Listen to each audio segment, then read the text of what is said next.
When European empires carved Africa into colonies in the late 19th century, they didn't just draw borders. They built infrastructure, railways, ports, telegraph lines, and roads. On paper, this looked like development. In reality, most of it was designed with one purpose: extraction. Extraction of rubber, extraction of gold, extraction of copper, palm oil, cocoa, cotton, and human labor.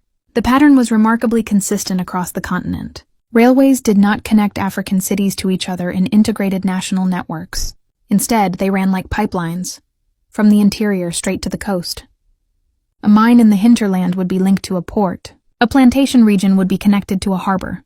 The direction of movement was outward, toward Europe. In the Congo Free State under King Leopold II, river steamers and rail lines were constructed to move rubber and ivory down the Congo River to Atlantic ports.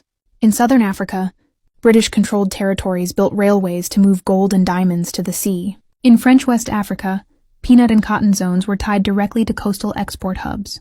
Very little infrastructure linked African communities to each other for trade, education, or mobility. Colonial planners weren't asking, "How can we connect people?" They were asking, "How can we move resources efficiently?"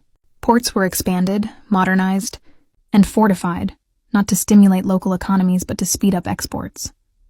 Telegraph lines were installed, not to empower African communication networks, but to allow colonial officials to coordinate administration and military control. Even roads followed this logic. Many were built to serve plantations, mines, and military outposts rather than villages or markets. And who built this infrastructure? Often, it was Africans themselves, through forced labor systems. In many colonies, men were conscripted to lay track, clear roads, and haul materials under brutal conditions.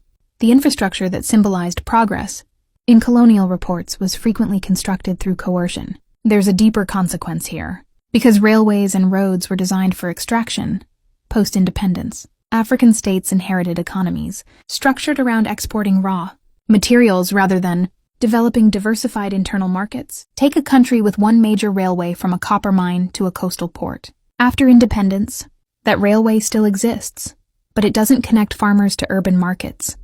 It doesn't link regions together. It doesn't encourage domestic trade. It reinforces dependence on exporting one commodity. This created structural challenges that many African nations still face today. For example, in territories controlled by the British South Africa Company, rail lines primarily served mining interests.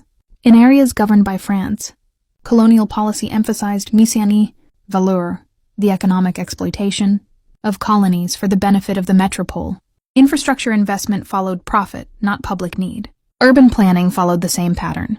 Colonial cities were often segregated. European quarters had paved streets, sanitation, electricity. African quarters were overcrowded and underserviced.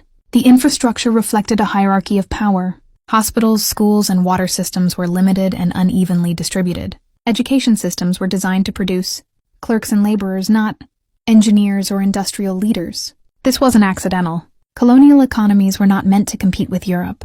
They were meant to supply it. The long-term effect was economic distortion. Instead of integrated transportation grids, many countries inherited fragmented systems tied to old export routes. Instead of industrial capacity, they had extraction zones. Instead of diversified agriculture, they had monocrop regions vulnerable to price shocks. When global commodity prices fell, economies collapsed. When transport links broke down, regions were isolated. When independence governments tried to industrialize, they had to start almost from scratch. So when people today ask, why don't some African railways connect major cities?